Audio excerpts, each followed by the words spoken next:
Hola, un saludo muy afectuoso desde nuestra sede acá en Morelia, Michoacán. Agradeciendo a Dios nuestro Señor su permiso y el patrocinio para poder hacer este quehacer y estas emisiones.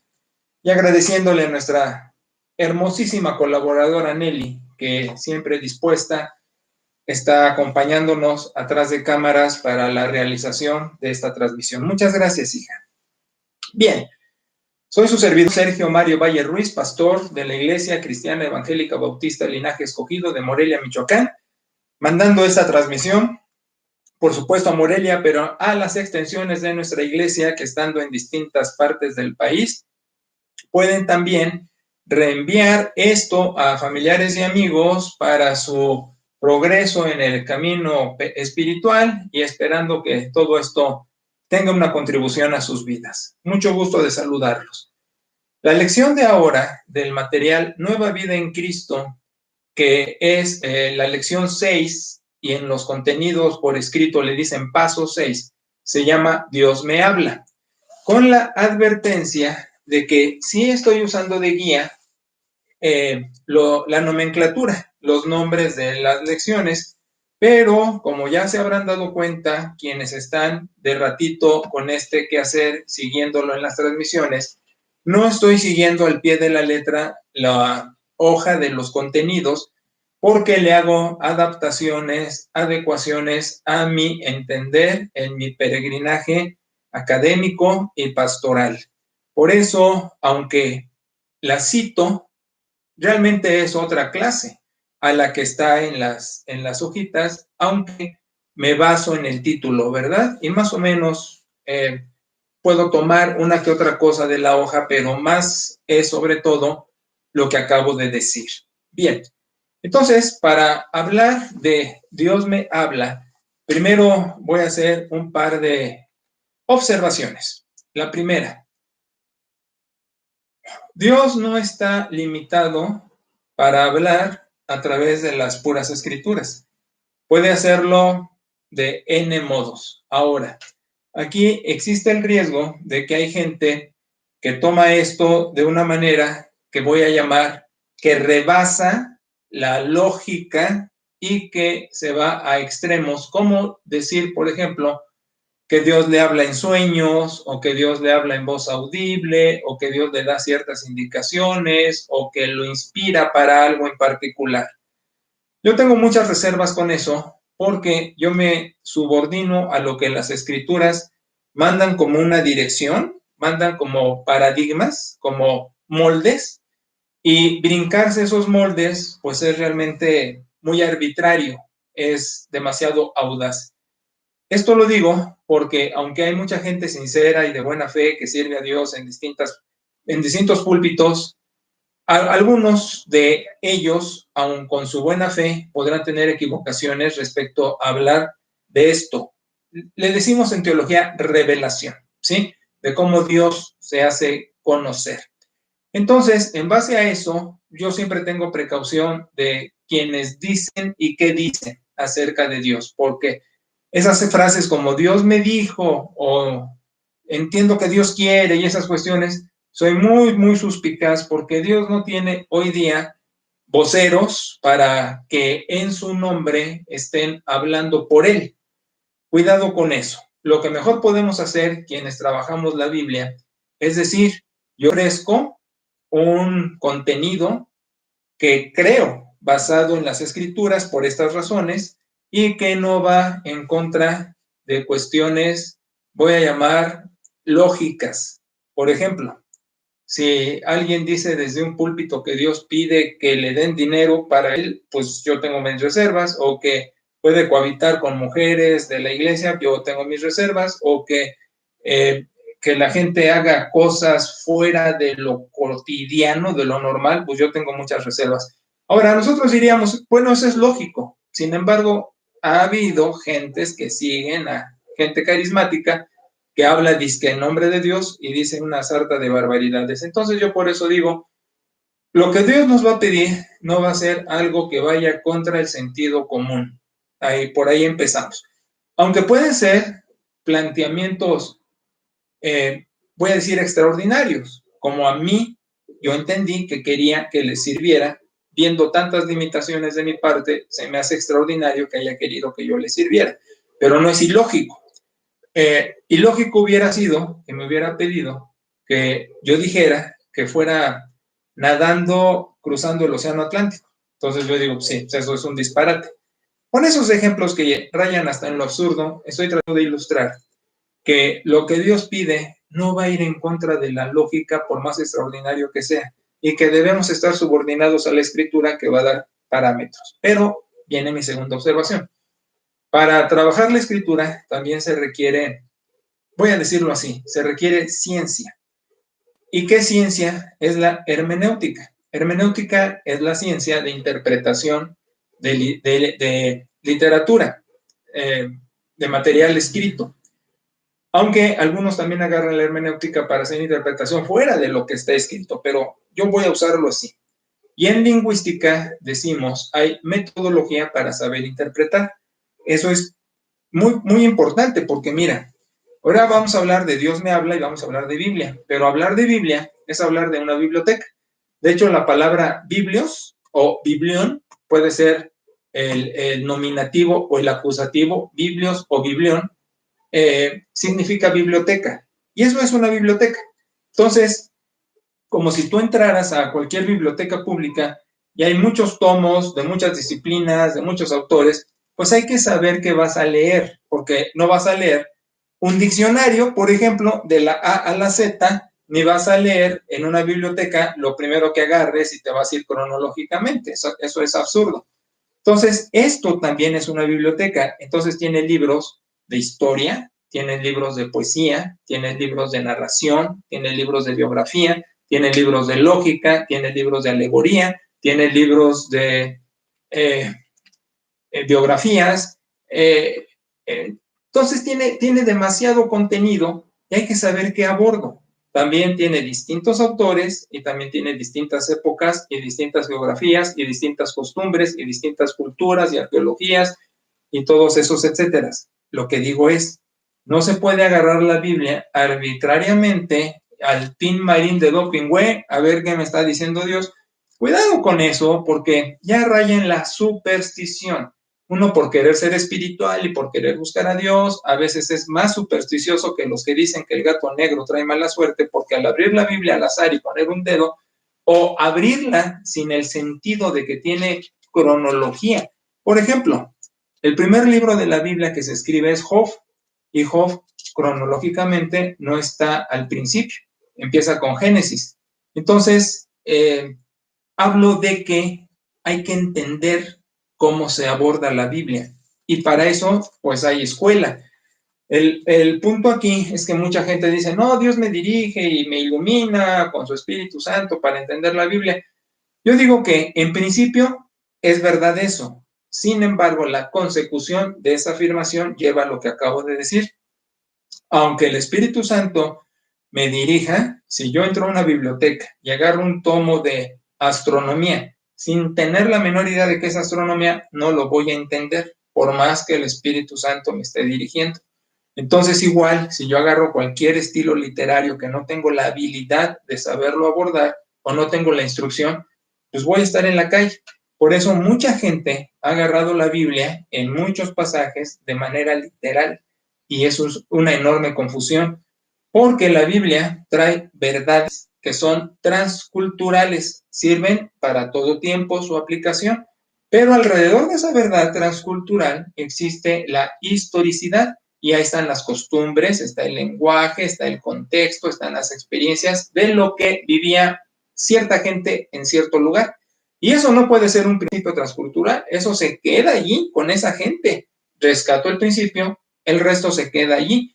Y muchos han tergiversado eso y arrastran hasta la cultura de otra época para quererla vivir hoy día. Y entonces vienen una serie de erratas extraordinarias sobre la interpretación y el manejo de la Biblia. Ahora, otra cosa que tengo que aclarar es que la Biblia no es un libro científico. Mira, la Biblia es un libro que su misión es relacionarnos con Dios. Ese es su trabajo. Entonces, si yo quiero agarrar la Biblia para confirmar posiciones científicas, estoy equivocado. Ahora, te voy a decir que hay textos que pueden ilustrar acerca de algunas conclusiones científicas. Por ejemplo, Génesis dice que la vida vino por el agua. Es decir, primero es el agua y luego llega la vida. Entonces, de ese modo, te estoy diciendo, oye, pues eso también es un postulado científico. Sin embargo, no por eso la Biblia nos va a dar ciencia, sino que es interesante ver cómo en ese aspecto hay una coincidencia. Ahora, otra cosa también muy importante, hay gente que por lo mismo, que por ignorarlo, todo el rollo que estoy diciendo, se atreve a decir que la Biblia es falsa. Por ejemplo, en el primer capítulo de Génesis, que dice que Dios hizo la luz, después viene, días después, porque está por días, que hizo las estrellas. Y entonces se argumenta, ¿cómo puede haber luz y después estrellas si primero son las estrellas y luego es la luz? Bueno, te voy a explicar dos cosas respecto a eso. Primero, el término día, que está traducido día, en hebreo es yom. Bueno, yo te manejo los idiomas bíblicos. En mi quehacer de exégesis tengo que leer griego, hebreo, arameo, para poder traducir de la Biblia hebraica Stuttgartensia o de The Greek New Testament, que son las fuentes más fidedignas de los documentos más cercanos a los originales. De allí hago mis traducciones. Entonces, el término yom, que se traduce día, realmente quiere decir muchas cosas. Hora, día, época, etapa. Se puede traducir según los contextos. De hecho, la carta de Pedro, que está hasta el Nuevo Testamento, ya muy lejos de Génesis, dice que para Dios un yom es como 1000 yoms o un yom es como un yom. O sea, y se traduce un año como un día, como 1000 años, o 1000 años como un día. Con ese juego de palabras, el apóstol Pedro está explicando lo que te estoy diciendo.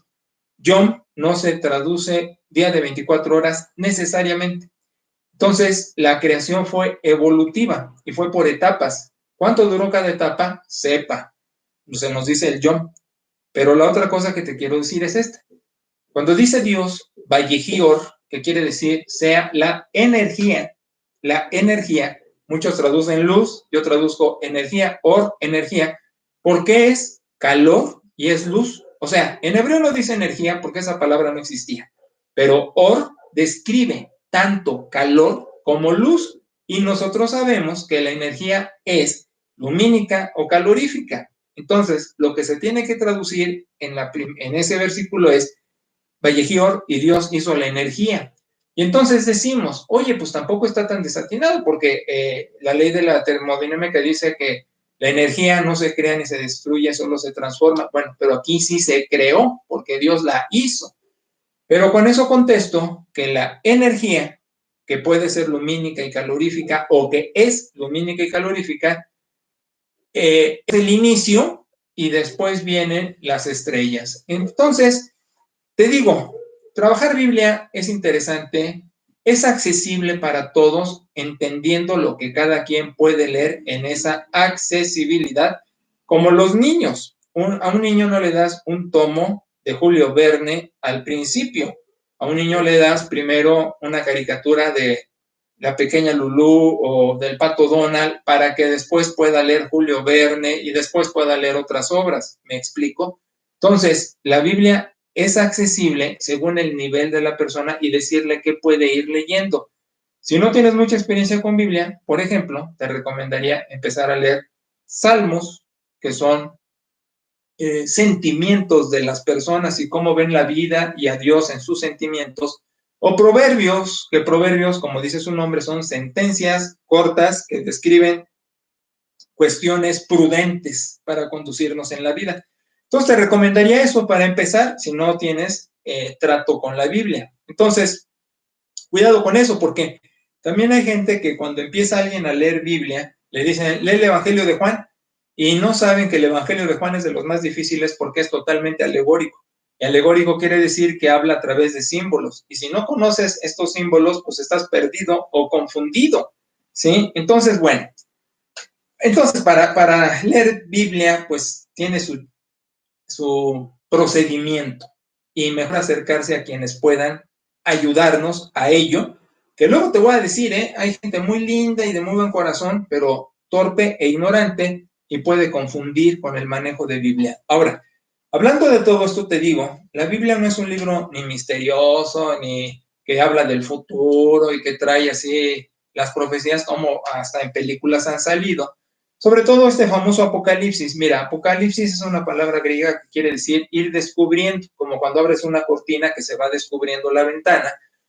Y la literatura apocalíptica también está en el Antiguo Testamento, no solo está en el Nuevo Testamento, en el famoso Apocalipsis, sino desde el Antiguo Testamento está. ¿Y qué significa? Que está escrito precisamente a través de alegoría y que la gente que lo iba a recibir sabía las claves que por símbolos el autor les manda y entonces las descifran con claves. Como si en tu casa tienes maneras de llamarle a ciertas cosas y lo entiende tu familia, ¿sí? En cada casa hay un lenguaje doméstico, con un apodo o con una manera de nombrar algo, y el otro entiende. Esa es la alegoría, esas son las claves. Ahora, Apocalipsis, ya que hablamos de Apocalipsis del Nuevo Testamento, es una serie de cartas, 7 a 7 iglesias, muy claras para que aguanten en la hora de persecución. Y el resto está totalmente en clave porque si lo agarraba alguien contrario al cristianismo, iba a acusarlos y entonces iba a significar la muerte. Por eso está escrito así. Pero ha habido tanta cosa que por ignorancia alguien agarró en una biblioteca un libro de cálculo diferencial integral y no tiene la menor idea qué es y empieza a decir disparates acerca de él. Igual alguien se acercó a ciertos pasajes bíblicos y sin idea empieza a decir disparates. ¿Ok? Bueno, con todo eso estoy tratando de, como antecedente, poner claro que al final Dios sí se va a manifestar. Por eso le llamamos a esto revelación. Mira, podría hablarte de historia y de muchos pensamientos que ha habido a través de la historia, pero para eso son los sábados otro tipo de qué hacer. Pero ahorita lo que te voy a decir es que la gente, para entender a Dios o buscar la divinidad, ha tenido desde el origen de la humanidad mucha superstición. ¿Qué es la superstición? Ideas que combinan la suerte con la religión. Un gato negro, una escalera que no pases abajo de ella, que el trébol de 4 hojas. Artificios supersticiosos que te hacen sentir o saber que con esos procedimientos hay fortuna o no. Incluso puede ir hasta el cielo, ¿no? Pues Dios te va a favorecer o no. Entonces, como el hombre primitivo cae un rayo, prende la lumbre y adora al fuego porque no lo conoce, de igual manera, la revelación no puede ir del hombre a Dios porque entraríamos en muchos problemas para entender a la divinidad. Es al revés. Dios se hace manifiesto problemas para entender a la divinidad. Es al revés. Dios se hace manifiesto, se revela, se da a conocer, porque de otro modo sacamos conclusiones muy desatinadas. Cuando el hombre trata de encontrar a Dios, se equivoca. Cuando Dios se da a conocer al hombre, hay acierto. Es mejor que él se haga conocer a que el hombre trate de conocerlo, por lo que acabo de decir.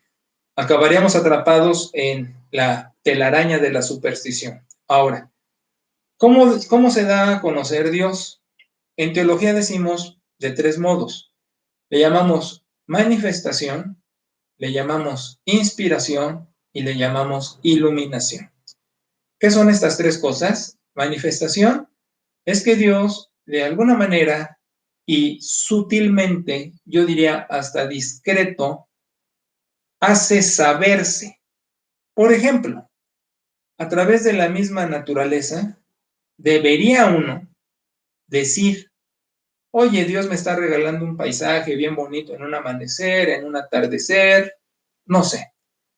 Esas ya son pistas como que me indican en mi carrera a prisa de vivir que haga un alto y vea que hay un creador que me está invitando a algo con él porque me ha dado un panorama muy bello a través de la naturaleza, ¿no? Eso podría ser manifestación. Otro tipo de manifestaciones, voy a decirlo así, corazonadas. Algunos le dicen conciencia. Pueden nombrarlo como gusten, sin embargo, son a veces ese sexto sentido de algo que hay que hacer o una decisión que tomar o un camino que efectuar. Y como que dices, es que me latió, o al revés, no me latió ir por acá, ¿no? Entonces, ese tipo de cosas pueden ser manifestaciones de que él está indicando, ¿sí? Sin embargo, no son suficientes, porque es evidente que por la naturaleza, pues hay mucha gente que hace mucho daño y aún usa la naturaleza, ¿no? Y no le importa si hay un creador o así, se lo brinca. E igual, hay gente que dice la misma escritura, tiene soldada como soldadura, tiene soldada la conciencia, y entonces aunque sienta que no está bien lo que va a hacer, lo hace, y vemos que la maldad se ha multiplicado. Aunque Dios pueda manifestarse de muchas maneras, no es suficiente. Ahora, viene la inspiración. ¿Qué es la inspiración? La inspiración le llamamos a que Dios da autoría a esta biblioteca llamada Biblia. ¿Cómo da autoría? Inspiración está manejando un par de verbos hebreo y griego que significan al final soplar. Y es igualito a como en la escuela, ¿te acuerdas? Cuando soplabas una respuesta o te la soplaban, que no se debía hacer, ¿verdad? Pero lo hacíamos. Dame la 5, ¿no? Es F, falso, ¿no? Es decir, soplar, decirle a alguien la respuesta de algo. Entonces, en la Biblia, eso de inspirar es Dios sopló, nos dijo sus verdades, pero escogió un número limitado de personas para decir verdades que, como dije al principio, quedan registradas, pero también quedan registradas con la cultura, el contexto, la intelectualidad y la historicidad de quien escribe. Y hay que rescatar el principio escrito y dejar el resto que pertenece a la historicidad del protagonista, ¿sí? Y eso tiene un cierre, o sea, tuvo un inicio y tuvo un final. Nos sigue inspirando Dios. Yo sé que se dice, tengo inspiración para hacer un poema, una canción. O sea, está bien, es un término ajeno a lo que estoy diciendo, porque cuando yo me refiero a inspiración, me estoy refiriendo teológicamente a ese acto de parte de Dios para revelar una verdad eterna, transcultural, que es a todo tiempo y a toda región. Más lo de la cultura, entiendo que tiene que quedarse en la cultura porque no soy judío, porque no vivo en el contexto romano, porque no tengo las ideas griegas, en fin, de los personajes del tiempo en que se escribe eso. Y digo que es esa porque, como dije también, hay mucha gente que se atreve a decir, Dios me inspiró y les estoy dando una orden que quiere Dios que hagamos, y luego vemos en los noticieros que esos disparates llevan a conflictos graves. Por eso digo, no va a ir contra la lógica. Por ahí empezamos. Ahora, ¿qué es iluminación? Iluminación es también de parte de Dios y es la capacidad de entender manifestación e inspiración, ¿sí? Iluminación es el remate. Iluminación es, te prendió el foco para que entiendas cómo se ha de manifestar o cómo es que inspira la Biblia y cómo puedes llegar a ella. Entonces, cuando digo que en la iluminación también hay herramientas, y estas herramientas se llaman escuela, y se llama lingüística, y se llama hermenéutica, y se llama exégesis, y todos los etcétera. Te estoy diciendo, vas a estar más iluminado mientras más educado estés para poder entender la Biblia. Porque también el término iluminado se usa para describir personalidades carismáticas, es un iluminado, ¿no? Sobre todo en Oriente se hablaba de los iluminados. Entonces, pues también cuidado con eso, porque no hay ¿qué te digo? Un protagonista especial ni exclusivo, sino todos podemos acceder a las escrituras, pero con el procedimiento adecuado, que te voy a decir, como un niño puede llegar a entender álgebra pasando por aritmética, matemáticas para llegar a álgebra, pues igual uno puede entender la Biblia conforme esté más capacitado para lo mismo. Entonces, con estas explicaciones ya puedo entrar y platicarte más acerca de cómo es que este Dios habla. Ahora, una cosa que también hay que poner muy en claro es que la Biblia no es una diosa. En las iglesias que luego me ha tocado ver y conocer, se toma a la Biblia como iglesia, como a la Biblia como diosa. Y esto es por la superstición. Mira, no poca gente a la entrada de su casa tiene un atril enorme y tiene una Biblia grandota abierta así en la casa. Ese tipo de lenguaje puede decir muchas cosas. Quizás para unos no, pero para muchos sí significa me cuida Dios, soy de la Biblia, aquí está la presencia de Dios, y con superstición de una manera mística, como que están diciendo estamos guarecidos, ¿no? Y yo digo cuidado con eso, porque igual algunos lo traen en la guantera del carro, que es que para no chocar. La Biblia no es una diosa, no hay que ver este libro o esta biblioteca como la superstición o como el misticismo pagano, porque hasta los paganos son más en ese sentido de superstición, sino hay que ver cuál es su sentido. Y su sentido, como ya te dije, es relacionarnos con Dios. Yo lo manejo más específico. Yo digo, apunta a nuestro Señor Jesucristo. Es decir, toda esta biblioteca, ¿cuál es su función? En señalar a Cristo. Esa es su función. Para eso está.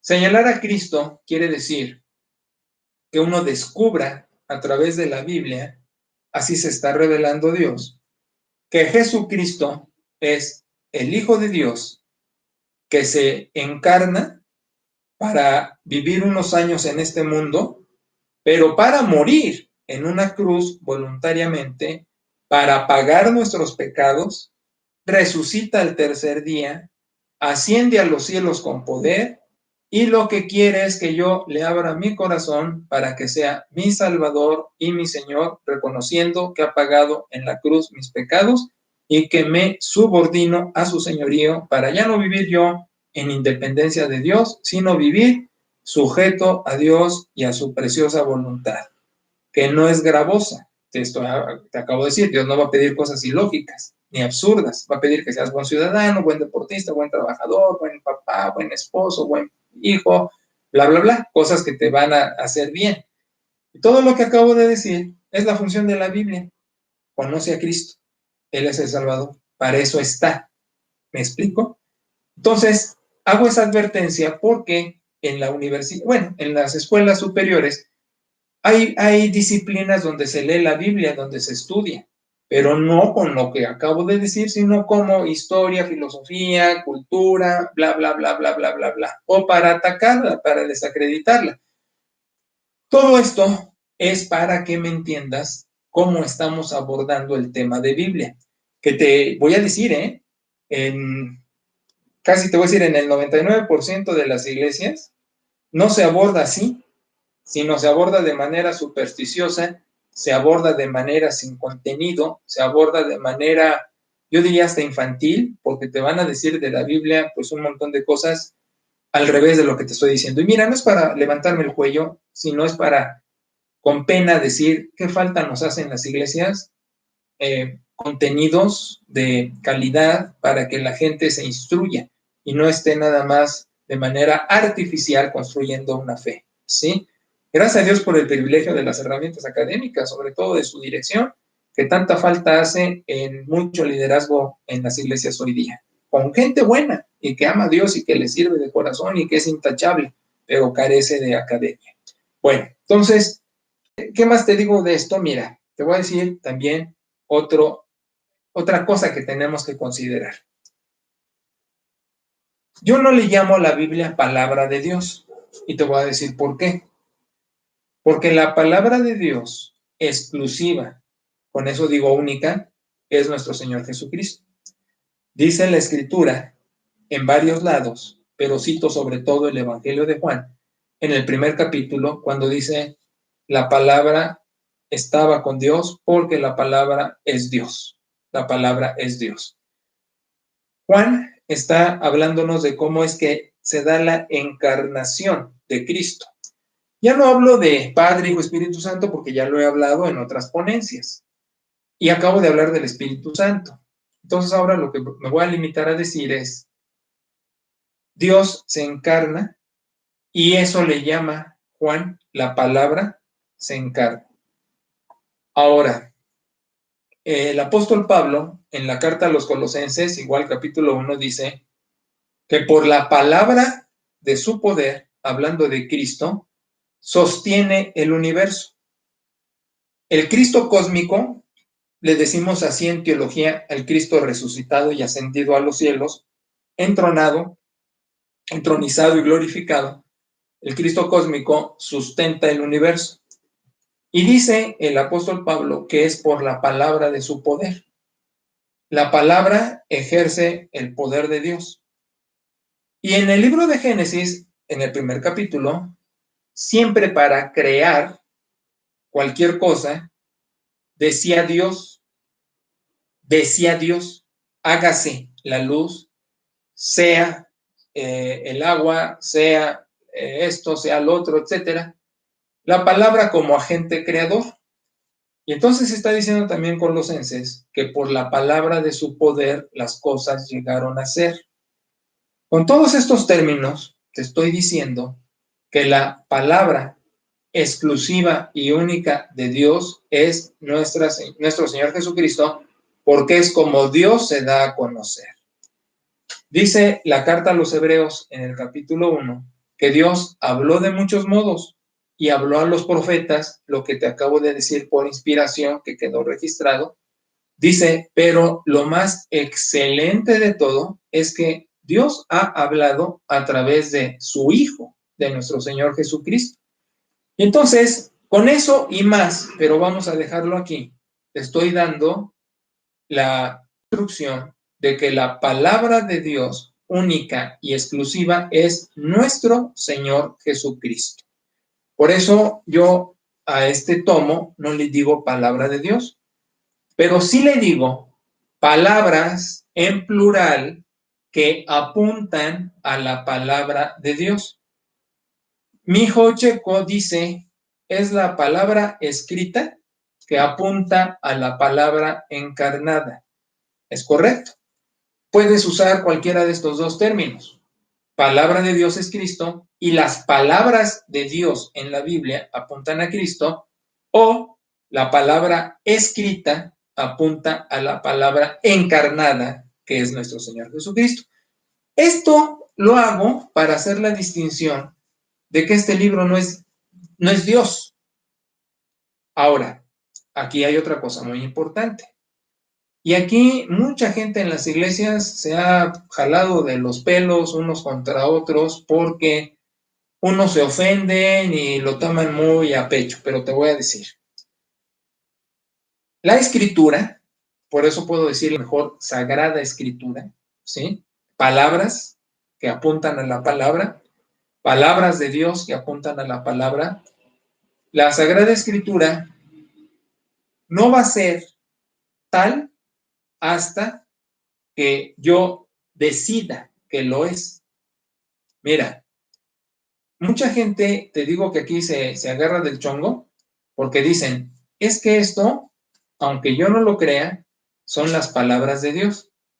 Te voy a decir, quizás, pero si no lo crees, entonces pasaron de largo. Y al pasar de largo, pues pierden su efectividad. Ahora, entiéndeme bien, no quiero decir que esto no es efectivo, pero quiere decir que si no me lo apropio, pierde su efectividad. Te voy a poner un ejemplo. Haz de cuenta que te hablan de, bueno, cuidado, porque esas habladas luego son muchas extorsiones, pero vamos a poner un sano ejemplo de que te hablan para decir que te sacaste un premio. Si no vas por el premio, se te perdió. Y fíjate que así ha pasado con gente que pudo haber tenido oportunidad de tomar algo, pero lo olvida, se distrajo, no lo supo y eso pasó de largo. Entonces vemos que sí sucede. Y sucede igual con esto. Si la escritura no te la apropias, va a pasar de largo. Entonces no va a ser palabras de Dios para ti, porque nunca lo tomaste. Con eso estoy diciendo, abusados para acceder a este contenido en el tiempo que podemos, porque si no se va.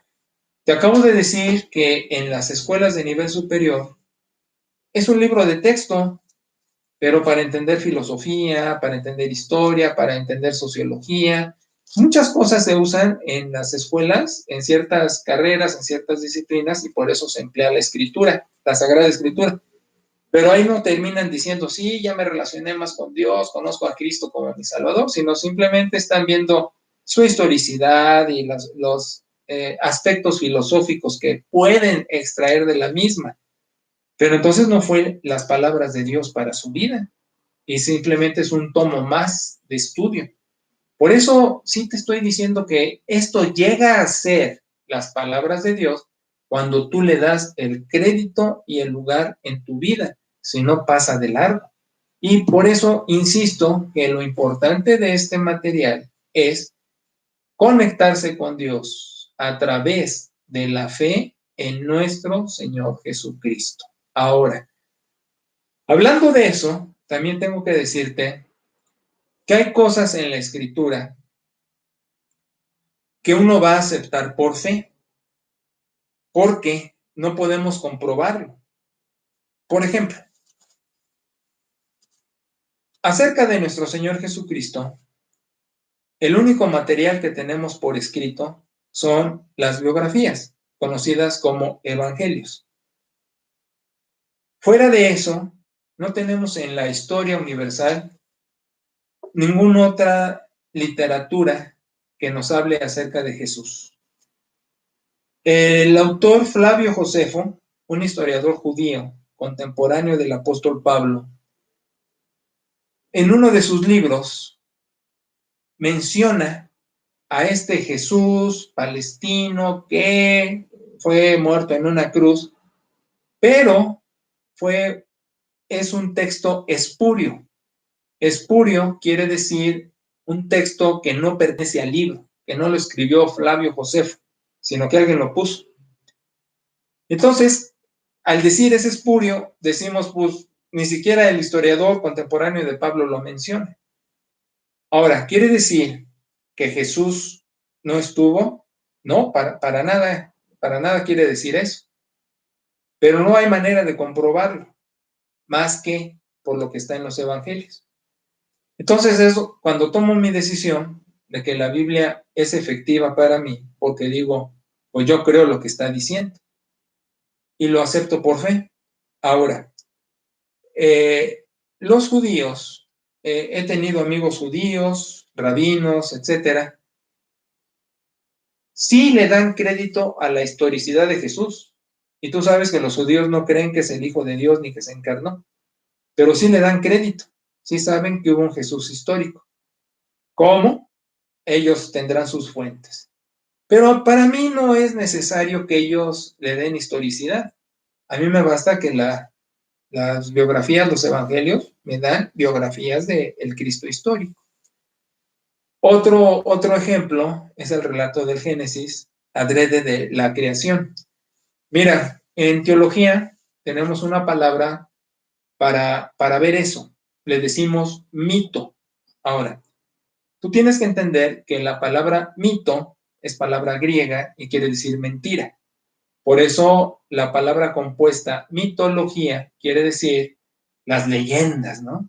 Eso de los romanos y de los griegos, de la mitología, de los dioses, Zeus, Apolos,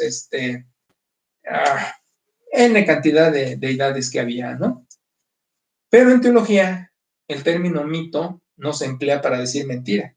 Son palabras técnicas, es la jerga como el albañil le dice cuchara a un instrumento para poner la mezcla y tú le dices cuchara con lo que agarras la sopa. En teología decimos mito a una hipótesis, es decir, a algo que decimos que sí pasó, pero no podemos dar explicación o evidencia. Y entonces decimos, suponemos que fue así. Por eso hablamos del mito del Génesis cuando hay cuestiones de creación que no tenemos la manera de comprobarla. Mira, algunos se han ido a esta famosa cosa del Big Bang, de la gran explosión, y que así empezó todo, y que el universo está desplazándose en una dirección, y que por eso sí hubo un estallido original. Yo no sufro con eso, yo solo le digo a Dios, creo en lo que está en la Escritura, no puedo comprobar muchas cosas, pero lo acepto por fe. Y yo diría, lo que es el resultado, mira, tú puedes aceptar por fe también en tu vida muchas cosas, pero algunas no van a funcionar, por ejemplo. Y me gusta usar estos ejemplos porque, aparte de ser sumamente pragmáticos, como que hacen muy claras las ideas, ¿no? Mira, tú te comes, bueno, cuando se podía, o quizás ahora también puedes, pero en las taquerías de las esquinas, tú pasas y hueles muy rico ahí lo que están preparando, y aunque es un puesto callejero, de vez en vez te paras y te echas un taco, ¿no? Tienes fe en que no te va a matar la tifoidea que trae el taco, ¿no? Más bien en que no trae tifoidea y te lo comes. Entonces, a veces te funciona, pero a veces no. A veces tienes una tremenda descompostura de panza y lo asocias, ay, es que me comí ayer los tacos en la esquina que se veían bien buenos, pero me hicieron mucho daño. Entonces tu fe no te sirvió. Entonces puedes decir, el resultado de haber tenido fe en esos tacos no sirvió. También has tenido fe, por ejemplo, al subirte en un camión de los que van por carretera federal, de esos que les decimos polleros o guajoloyet. Te subes, tienes fe en que vas a llegar, si no, no te subes. Y muchas veces funciona porque llegas a tu destino salvo. Pero a veces el camión se descompone o peor, choca, tiene un accidente. Entonces tu fe no tuvo el resultado esperado. Con esos ejemplos, te estoy haciendo ver que esto de que acepto cosas por fe tampoco es un disparate porque son cosas que hacemos en la cotidianidad. Pero el caso aquí es, ¿qué resultado me ha dado? Como tuve fe en los tacos y me enfermé, o tuve fe en el camión y se descompuso, o al revés. He tenido fe en comer tacos, no me enfermo, viajo en el camión sin problemas. Igual cuando aplico la fe a los textos bíblicos, ¿qué resultado he tenido? Porque luego la gente también se azota y dice, es que la fe es esta cosa, yo tengo mucha fe. Y, perdóname por decirlo así como un poquito de burla, pero es que estamos tan plagados de superstición en las cosas cristianas.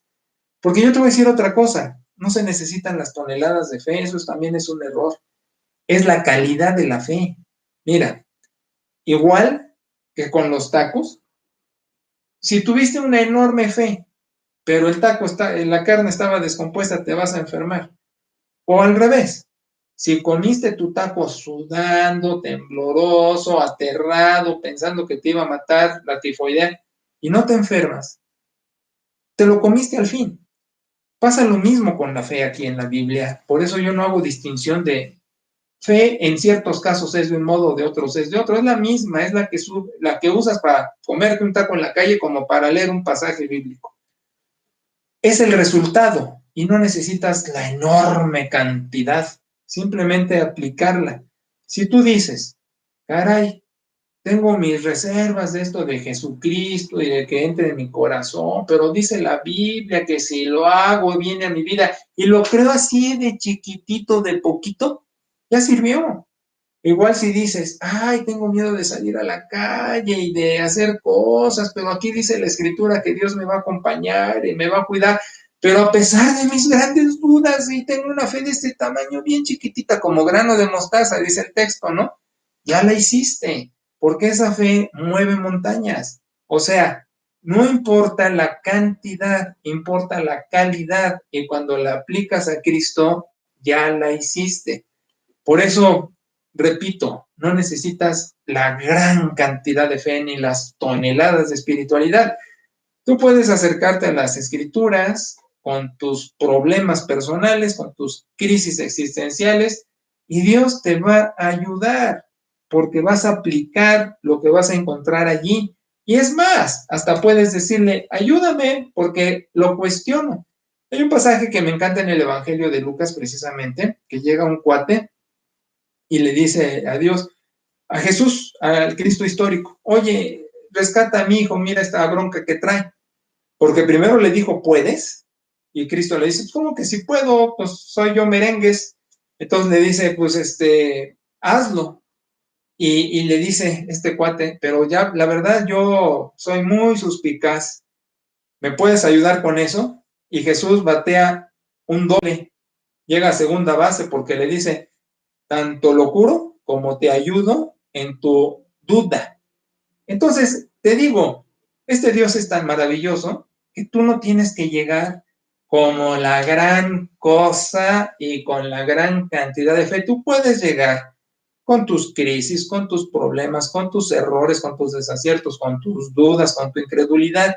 Y llegas y le dices, mira, aquí leí esto en la escritura, pero traigo todo un paquete de problemas internos para apropiarlo. ¿Me ayudas? ¿Qué crees que va a hacer él?